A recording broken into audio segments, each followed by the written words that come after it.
कराची में उस तरह से जो हमने कल विजुअल्स देखे हैं, I don't remember seeing this kind of धुंध। ये फॉग गुज़श्ता 10, 11, 12 सालों में जब से हम यहाँ रह रहे हैं। अफजल नदीम डोगर साहब ने भी हमें ज्वाइन किया, नुमाइंदा खसूसी जियो न्यूज़। लेकिन पहले अंजुम साहब बताइएगा कि ये नॉर्मल फॉग थी या क्या फिनोमेना था ये? जी बहुत शुक्रिया। देखें, ये नॉर्मल फिनोमेना है, इसमें कुछ अनयूजुअलिटी नहीं थी। फ्यू डेज़ बैक हमने यही फिनोमेना जो है एक मरतबा पहले भी देख चुके हैं। Few days back I think in December, उस दिन भी ऐसे ही फॉग हुई थी। जी, उस दिन भी ऐसे ही फॉग हुई थी। एक्चुअली होता ये है कि इस वक्त एक मगरबी हवाओं का सिलसिला जो आज से मुल्क के भलाई इलाकों को मुतासर करने जा रहा है, जब उसकी मूवमेंट टूवर्ड्स पाकिस्तान होती है तो पाकिस्तान के बलूचिस्तान और ईरान के एरिया के ऊपर जो है एक वेस्टर्ली लो डेवलप होता है।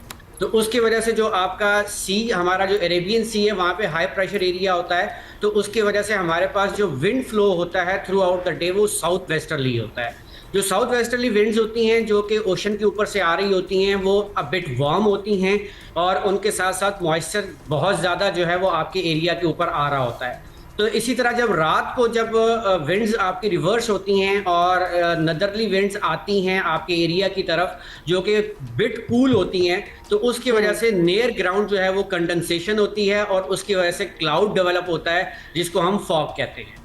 यही फिनोमेना आज भी एक्सपेक्टेड था। जी अंजुम साहब, ये नमी का तनासुब 90% है, मतलब हम ह्यूमिडिटी की बात करें 90%। जी कल तो 100% था, ऑलमोस्ट कल सुबह 10 बजे 94% था। आज अब बिट कम रहा। उसकी रीजन ये है कि आज स्काइज पे जो है हाई क्लाउड्स मौजूद हैं, जिसकी वजह से जो है वो ड्यू फॉर्मेशन तो हो गई, ताहम उस तरह कंडेंसेशन नहीं हुई। बट आप हल्की धुंध कह सकते हैं। आज भी कराची एयरपोर्ट पर जो कम से कम विजिबिलिटी है वो 1500 मीटर रिकॉर्ड की गई, वो कि that is not harmful for flight operations. But किसी हद तक जो है तो लग रहा था कल बिल्कुल ही 10 है या 0 है विजिबिलिटी। अच्छा, विजिबिलिटी जी येस्टरडे तो इट वाज 0 और फॉर आई थिंक 1.5-2 घंटे के लिए ये 0 रही है। जी बिल्कुल ऐसा। अच्छा, आने वाले दिनों में हम प्रिडिक्ट कर सकते हैं सिचुएशन को क्या? देखिए जी, अब आने वाले दिनों में कराची में तो फॉग के चांसेस अब नहीं हैं, क्योंकि वेस्टर्ली सिस्टम ऑलमोस्ट जो है वो मुल्क के बड़ाई इलाकों की तरफ अप्रोच कर रहा है और कराची के ऊपर भी आज हम देख रहे हैं कि हाई लेवल के क्लाउड्स हैं। तो जब स्काइज पे क्लाउड्स मौजूद होते हैं तो फॉग डेवलप नहीं होती है। उसके लिए जरूरी है कि आपके स्काइज जो है, यानी आप कह रहे हैं कि क्लियर स्काइज होंगे तो फॉग होगी? जी बिल्कुल।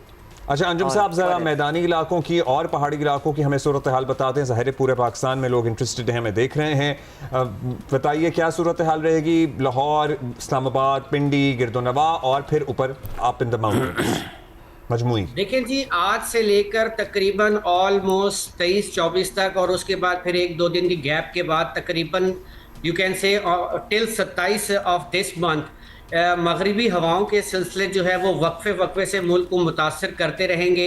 एक सिलसिला जो है वो आज शाम से तकरीबन जो है वो मुल्क के बालाई इलाकों को जो है वो तकरीबन 19 तारीख तक मुतासर करेगा, जिसमें गिलगित बल्तिस्तान, कश्मीर और बलाई केपी के अक्सर इलाकों में बारिश और पहाड़ों पर बर्फ़बारी का इम्कान है। जबकि बर्फ़बारी की जो नौयत होगी वो तकरीबन मॉडरेट लेवल की होगी। उसके बाद हम 18 और 20 तारीख को जो है मरी और गिलियात में भी बारिश के साथ बर्फ़बारी देखने जा रहे हैं और ये सिलसिला फिर प्रोलॉन्ग होगा तकरीबन 23 जनवरी के आसपास जो है वो KPK के बालाई मज़ीद इलाकों में, जिसमें मानसरा, एबटाबाद और रावला कोट वगैरह के एरिया और गिलियात भी आ जाती हैं, उसमें थोड़ी सी शदीद बर्फ़बारी के इम्कानात होते हुए नज़र आ रहे हैं। और यही सिलसिला फिर 21-22 जनवरी को बलूचिस्तान के अक्सर इलाकों को मुतासर करेगा और इस बात की अब तक के डाटा के मुताबिक तवक्को है कि कोयटा वैली भी जो है इस साल जो है वो स्नोफॉल देख लेगी। और फिर यही सिलसिला जो है वो 22-23 तारीख को सिंध के मगरबी इलाकों बशमूल जनूबी, जिसमें आप कह लें कराची भी शामिल है, उसको मुतासर करेगा। तो 22 और 23 तारीख को कराची में भी गरज चमक के साथ बारिश के इम्कान। कितनी बारिश हो सकती है यहाँ? मॉडरेट लेवल की बारिश है, कोई हाई, यानी कि आप ये नहीं कह सकते कि टॉरेंशियल रेनफॉल के कोई इम्कान आते हैं, क्योंकि जो विंटर्स की रेनफॉल्स होती हैं वो इतनी ज्यादा टॉरेंशियल्स नहीं होती हैं। हो ही जाए तो अच्छा है, क्योंकि विंटर में तो वैसे बड़ी कम विंटर में तो वैसे ही आपको पता है, एक दफा फिर बताएं अंजुम साहब, रेनफॉल होती है, होती भी नहीं है। क्या डेट्स बताई हैं आपने? 22 और 23। 22 और 23, ठीक है जी। 22 और अच्छा, आदिल साहब हमारे साथ ही रहेगा, अफजल नदीम डोगर साहब हमारे साथ मौजूद हैं, हमारे नुमाइंदा खुसूसी। डोगर साहब बताइएगा, अब हमने देखा है कि लाहौर एयरपोर्ट पे फिर भी फ्लाइट ऑपरेशन किसी न किसी सूरत अब चलता रहता है, बिकॉज लाहौर एक नोटोरियस है फॉर जीरो विजिबिलिटी। उन्होंने एक सिस्टम भी नस्ब किया था, उन्होंने सिस्टम भी एक नस्ब किया था एक, तो उससे वहाँ क्या बेहतरी आई और यहाँ कल क्या हाल रहा फिर सारा दिन? तो कराची में जो कल सिचुएशन थी वो 10 बजे के बाद बेहतर होना शुरू हुई थी। उससे पहले तकरीबन 4 घंटे तक सुबह 5:30 बजे बंद हुआ था फ्लाइट ऑपरेशन और तकरीबन 9:30 पौने 10 बजे स्टार्ट हुआ। और उसमें जो है वो 4 फ्लाइट्स ऐसी थी जो डाइवर्ट हुई और उसके बाद जो है वो वापस आई इधर। एक तो लाहौर की थी, वो मिड वे से ही वापस चली गई थी कि यहाँ लैंडिंग वो अप्रोच नहीं थी उनके लिए। तो इसी तरीके से जो कल अगर हम देखें तो 38 फ्लाइट्स थी कराची की जो डिस्टर्ब हुई हैं, जिसमें जो डिले था तकरीबन 1 से 13 घंटे तक का डिले था, लेकिन रात गए तक ये सिचुएशन क्लियर हो गई थी। आज अगर हम बात करते हैं कराची की, तो कराची आज कदरे बेहतर है। हमारे जो मेन 3 स्टेशन है उसमें, तो इसमें आज कराची में तकरीबन 18 फ्लाइट्स हैं जिनमें डिले है, और डिले जो है वो एक फ़्लाइट है ऐसी जिसका 13 घंटे तक है, अदरवाइज बाकी फ्लाइट्स का 1 से 4 घंटे तक ये डिले भी फॉग की वजह से ही है। असल में कनेक्टेड हो जाता है ना फॉग। अगर आज लाहौर ज़्यादा डिस्टर्ब है कल की निस्बत। लाहौर की क्या सूरत है? लाहौर में आज जो अगर हम देखते हैं तो तकरीबन 30 फ्लाइट्स हैं ऐसी जिसमें 1 से 12.5 घंटे तक का डिले है।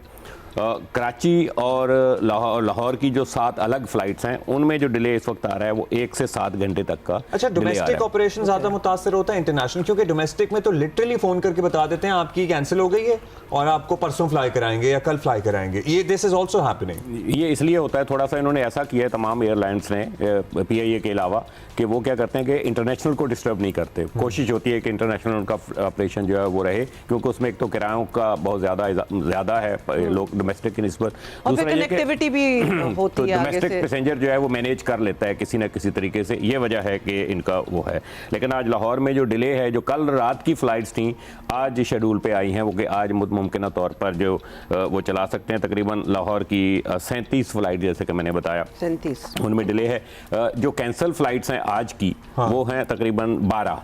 और क्या होता ये है आप कराची की बात कर रहे हैं जो कैंसिल फ्लाइट्स हैं? देखिए एक्चुअली अगर हम वेबसाइट पे जाएं ना पाकिस्तान एयरपोर्ट अथॉरिटी की, तो उसमें वेबसाइट पे जो आज की कैंसिल अगर आप देखें तो वो 50 अराउंड होंगी पूरे ओवरऑल की। वो बेसिकली होता क्या है कि वो शुरू से वो शेड्यूल पे ही नहीं लाते, उसके लिए बुकिंग ही नहीं होती, उसके लिए कोई अरेंजमेंट नहीं होता। मैं कैंसिल जो हम उठाते हैं डेटा कैंसिल का वो होता है कि जो शेड्यूल पे आ गई, आपने उसकी बुकिंग कर दी, पैसेंजर्स खरीद लिया और उसके बाद आपने कैंसिल कर दी। तो आज की वो 10 फ्लाइट्स हैं। खास तौर पे जो डिस्टर्ब हुआ है वो लाहौर कराची की आज 302 जो है वो 8 बजे जाती है, 303 उधर से आती है। ये दोनों ऐसा होता है कि जो इंटरनेशनल फ्लाइट लाहौर के लिए होती है वहां पे उतरनी होती है, वो कराची आ जाती है बिकॉज लाहौर में जीरो विजिबिलिटी होती है इन मौसमों में। या कराची में कल जैसे जीरो विजिबिलिटी थी तो डाइवर्ट हो गई, तो फिर उन पैसेंजर्स को वहां कराची से लाहौर या लाहौर से कराची पहुंचाना या इस्लामाबाद से लाहौर पहुंचाना, ये किसकी जिम्मेदारी? नहीं, वही फ्लाइट एक्चुअली जो फर्ज करें कि एक फ्लाइट मस्कत उतर गई तो मस्कत के पैसेंजरों को वो लेकर कराची वापस आई। इसी तरह जो लाहौर गई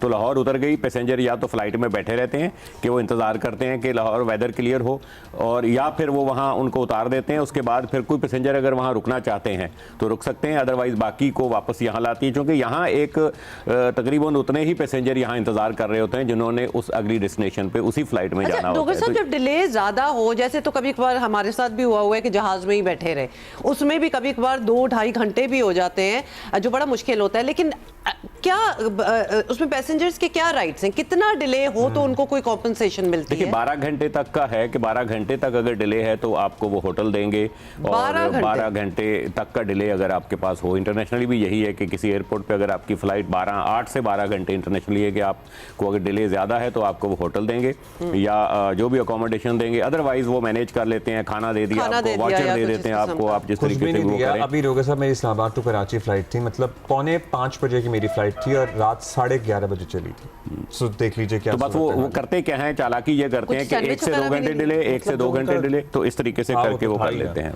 अच्छा एनी हम अंजुम साहब आपके पास आएंगे और जरा। अंजुम साहब से एक सवाल मैं बताइए। पूछना चाह रही थी अंजुम साहब, क्योंकि हम ऑलरेडी आपसे पहले बात कर चुके थे और ये जो 4-5 दिन है आगे बहुत ही ज़्यादा सर्दी, बल्कि माइनस में जाने का फॉर इस्लामाबाद, लाहौर, पंजाब की अगर हम बात कर लें तो क्या वो टेम्परेचर माइनस में नंबर 1 गया?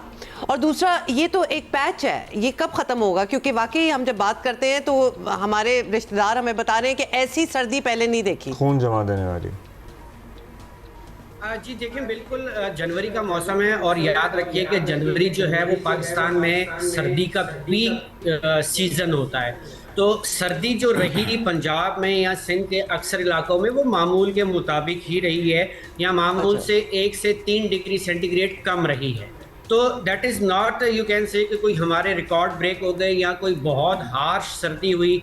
जो एक पिछले दिनों एक मिथ चल रही थी, याद रखिए कि इंसान की एक आप कह लें कि एक वो खासियत कह लें कि जब कोई वो इस तरह की चीज़ सुनता है तो वो ऑलरेडी उस चीज़ को नफसियाती तौर पर जो है महसूस करना शुरू कर देता है। हाँ जी, बहुत ज़्यादा सर्दी है, जैसा कि सोशल मीडिया पे चलता रहा, तो हम जो है वो अनइंटेंशनली उस चीज़ को फील करना शुरू कर देते हैं, हाँ जी बहुत ज़्यादा सर्दी है। ऑल्दो के according to the stats the data there was no any harsh activity during this season. अब कोई तक जो कुछ हो चुका exceptional और low आगे वाले दिनों temperatures में नहीं जैसा है। कि मैंने आपको बताया था, तकरीबन by the end of month जो है ये वेस्टर्ली सिस्टम आते रहेंगे। तो याद रखिएगा कि जब बारिश बरसाने वाले सिलसिले मुल्क के ऊपर मौजूद होते हैं तो वेस्ट जो साइबेरियन विंड्स होती हैं वो कट ऑफ होती हैं, तो उसकी वजह से वो जो सर्दी का इम्पैक्ट होता है वो प्रॉपरली नहीं आ पाता। तो अगर जब ये सिलसिला खत्म होगा तो we can say by the last of the month या बीच में जो 1-2 दिन का पॉज आएगा उस दौरान सर्दी की शिद्दत में इजाफा जरूर होगा, ताहम that is not record breaking सर्दी।